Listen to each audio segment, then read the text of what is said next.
अस्सलाम वालेकुम जी, welcome to another video of Ibtida. और आज भी हम आपकी खिदमत में एक बहुत छोटे से ब्रीफर और एक एनालिसिस के साथ आए हैं, एक एक्सप्लेनर के साथ आए हैं। इट्स अबाउट द रीसेंट, जो आप देख भी चुके हैं न्यूज़ में और आपके इल्म में भी होगा, पाकिस्तान, सऊदीया और तुर्किया का जो एक जॉइंट डिफेंस एग्रीमेंट है, उसके ऊपर हम बात करेंगे। ऑल्दो आप इसके ऊपर काफ़ी सुन चुके हैं, लेकिन हम इस पहलू से बात करेंगे कि एक्चुअली ये पैक्ट क्या इंडिकेट करता है आइंदा आने वाले जियो पोलिटिकल एटमॉस्फेयर के अंदर, जो उस खित्ते का है या जो ग्लोबली है। और हम ये डिस्कस करेंगे कि एक्चुअली थ्रेट है क्या, और हम ये डिस्कस करेंगे कि पाकिस्तान के लिए क्या क्या थ्रेट्स हैं, क्या क्या अपॉर्चुनिटीज़ हैं, क्या चैलेंजेस हैं। इससे पहले कि हम आगे बढ़ें, आपसे एक अपील है, एक रिक्वेस्ट है कि प्लीज़ चैनल को सब्सक्राइब कीजिए, क्योंकि हम अपने सब्सक्रिप्शन के गोल के बहुत नज़दीक हैं। तो आपके सब्सक्रिप्शन से हम मोटिवेटेड रहेंगे ऐसी फर्दर वीडियोज़ बनाने के लिए। तो let's quickly start it, let's not waste any time. सीधा आते हैं इस चीज़ के ऊपर कि आखिर ऐसा क्या हुआ कि हमें ये इस पैक्ट में जाना पड़ा, या आखिर ऐसा क्या हुआ कि इस खित्ते की जो जो स्ट्रेटेजिक थिंकिंग थी, उसने एक ऐसा कदम लिया। दो फैक्टर्स हैं जी जिनको समझने की ज़रूरत है। एक ये फैक्टर है कि इस खित्ते की जो मिलिट्री लॉजिक थी, जो सिक्योरिटी लॉजिक थी, वो बहुत बुरे तरीके से फेल हुई। वो सिक्योरिटी लॉजिक क्या थी? वो सिक्योरिटी लॉजिक थी डिपेंडेंस ओवर यूएस से, कि अमेरिका बहादुर है, किसी भी मुश्किल वक्त में वो हमें बचाएगा। लेकिन हमने दो से तीन चीज़ें यहाँ पे ऑब्ज़र्व की अमेरिका से रिलेटेड। पहली बात, ये ऑब्ज़र्व किया गया कि America is totally a fail solution, या जो डिपेंडेंस थी अमेरिका के ऊपर, वो टोटली फेल होगी इन केस ऑफ ईरान और in case of Israel. As आप यहाँ पे सिर्फ ईरान के, अरब ममालिक के ऊपर अटैक्स को ना देखिए, बल्कि इस चीज़ को भी कंसिडरेशन में लेके आइए कि इसराइल ने भी कतर के ऊपर अपनी, जब उसका दिल किया, जब उसको सूट किया, तो उसने वहाँ पे अटैक किए हुए हैं। तो अमेरिका के ऊपर जो डिपेंडेंस थी कि अमेरिका बहादुर हमें बचाएगा, वो तो बहुत बुरे तरीके से फेल होगी। ईरान ने भी उसकी धज्जियाँ उड़ा दी, सो मच सो कि उसने, यानी अमेरिका ने इन अरब स्टेट्स को खुद क्या बचाना था, अमेरिका की अपनी बेसिस के ऊपर अटैक्स हुए।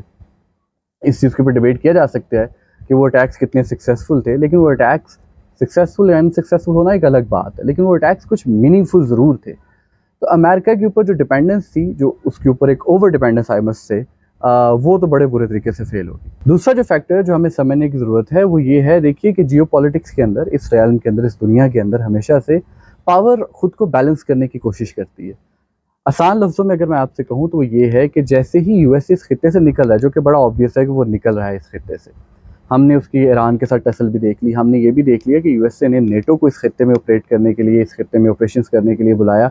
नेटो का जवाब भी हमें पता चल गया कि यूरोपियन वॉर नहीं है, हम इसमें नहीं आएंगे। अच्छा, ऐसा क्यों है? इसके पीछे भी एक रीज़न है कि अमेरिका ने उन मुल्कों के ऊपर बहुत शदीद टैरिफ लगाया है, 100% तक टैरिफ लगाने की जो है वो लेजिस्लेशन हो चुकी है, और वो अप्लाई भी हो चुकी है कुछ कंट्रीज़ के ऊपर, कि जो रशिया से ऑयल इम्पोर्ट करेंगे। मसला ये है, रशिया से आप तेल ले नहीं सकते। स्ट्रेट ऑफ हॉर्मुज़ अमेरिका के अपने पंगे की वजह से, अपनी शरारत की वजह से बंद पड़ी है, तो यूरोपियंस कहाँ जाएँ? तो नेटो को भी हमने देखा कि नेटो की तरफ से भी अमेरिका को थोड़ा-सा एक एक आप कह लें कि एक स्टेप बैक उसको मिल गया, एक वेकअप कॉल मिल गई कि NATO is not there to fight for American wars. NATO ने ऑलरेडी अफ़गानिस्तान के अंदर, इराक के अंदर ये करके देख लिया। तो अमेरिका के जाने की वजह से जो वो इस खित्ते से पैकअप कर रहा है, और ये कोई आज की डिबेट नहीं है, इट्स बीन लॉन्ग। अफ़गानिस्तान से जब निकलने की बातें चल रही थी, जब ट्रंप पहली दफ़ा प्रेसिडेंट बने थे, तब से इट वाज़ वेरी ऑब्वियस कि अमेरिका इन सब जंगों को वाइंड अप करके यहाँ से निकलना चाह रहा है। बट अमेरिका जब इस खित्ते से निकलेगा, तो पीछे जो बैलेंस ऑफ पावर है, उसको मेंटेन करने के लिए, यानी पीछे कौन सी पावर रह जाएगी? तो पीछे आप देखें, नेचुरली इसराइल की पावर रह जाएगी। और इसराइल को हमने देख लिया कि वो, उसका कोई कोड ऑफ कंडक्ट नहीं है। वो अपने मकसद को हासिल करने के लिए किसी इंटरनेशनल प्रेशर को, किसी इंटरनेशनल लॉ को, किसी भी लॉ को, किसी भी ओमराटा को, किसी भी कस्टम को फॉलो करने को वो तैयार नहीं है। वो अपनी मन मर्जी करेगा। तो ऐसे में कोई ना कोई तो होना चाहिए ना, जो उस बैलेंस को काउंटर करे। तो उस बैलेंस को काउंटर करने के लिए ये अलायंस नेचुरली बनता है। इवन अगर ये नेचुरली ना भी बने, तो किसी ना किसी किस्म का मैकेनिज्म अडॉप्ट किया जाना था कि जिसके थ्रू इसराइल को काउंटर किया जाए। इंटरेस्टिंगली ये मैकेनिज्म बन गया, जो एक जॉइंट डिफेंस की सूरत में हमें समझ आता है। अच्छा, अब इसमें हमें समझने की ज़रूरत है कि यहाँ पे ऑन द प्लेट क्या क्या है। देखिए, इसमें यहाँ जहाँ पे सऊदीया की इकॉनमी है हमारे पास, वहाँ पे तुर्की का नेटो फोर्सेस के साथ काम करने का एक्सपीरियंस, तुर्की का मिलिट्री टेक्नोलॉजी में आगे होने का जो प्लस पॉइंट है वो, तुर्किया का यूरोप के ऊपर और इसराइल के बिल्कुल साथ होने का एज, साथ साथ पाकिस्तान का एक न्यूक्लियर स्टेट होने का एज, पाकिस्तान का एक वॉर ऑन टेरर के अंदर ट्रेंड आर्मी का एक्सपीरियंस, पाकिस्तान का एक एसिमेट्रिकल वॉरफेयर, अपने से बड़े दुश्मन के साथ जंगें लड़ने का एक्सपीरियंस, तो ये सारा कुछ जब आप टेबल के ऊपर रखते हैं तो आपको रीजन में एक नई पावर इमर्ज करती हुई नज़र आती है, एक रीजनल पावर इमर्ज करती हुई नज़र आती है।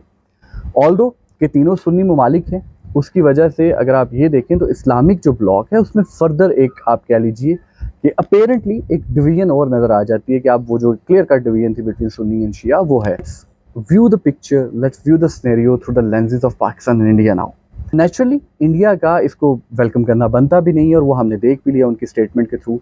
वो ऑलरेडी वहाँ पे जो एक डिस्कोर्स एग्जिस्ट कर रहा है कि वो ऑपरेशन 2.0 सिंदूर, ऑपरेशन सिंदूर 2.0 की तैयारियों में है, अपनी वो फॉरेन पॉलिसी को बहुत बुरे तरीके से क्रिटिसाइज़ कर रहे हैं, अपनी हुकूमत को बहुत बुरे तरीके से क्रिटिसाइज़ कर रहे हैं कि किस तरीके से इस पूरे सिनेरियो में कि जहाँ पे मिडल ईस्ट का जो मिलिट्री लॉजिक थी, जो मिलिट्री उनकी आप कह लें कि आर्किटेक्चर था, उसको रीराइट किया जा रहा था, तो उसमें इंडिया का रोल अपेरेंटली हमें कोई नज़र नहीं आ रहा। ऑल्दो कि इस सबसे पहले India was very active in middle east. आप उनकी सॉफ्ट पावर देख लें, आप उनकी बॉलीवुड की मूवीज़ देख लें, तो there was a trend of telling और शोइंग के जी how close India is with the Middle East. Interestingly अब इस रीजन में this is no more between two countries now.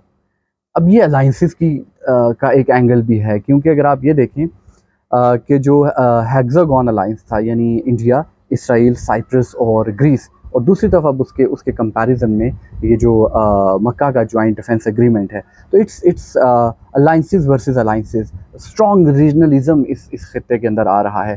एक बड़ी खूबसूरत बात जो इस सब में हुई वो ये है कि मिडल ईस्ट के अंदर या इस्लामी दुनिया के अंदर एटलीस्ट कंट्रीज़ ने इस चीज़ को रियलाइज़ किया कि वो ख़ुद अपनी तकदीर के कातिब हैं। यानी कहने का मकसद ये है कि उन्हें अगर ख़ुद को महफूज रखना है तो उसके लिए उन्हें अपने सिक्योरिटी और मिलिट्री मामलात अपने हाथ में लेने पड़ेंगे, उन्हें किसी के ऊपर डिपेंड नहीं करना चाहिए। प्योरली अगर पाकिस्तान के पॉइंट ऑफ व्यू से मैं बात करूँ तो एक और बात जो काबिल गौर है वह यहाँ पे वो है पाकिस्तान की डैंगलिंग इकॉनमी।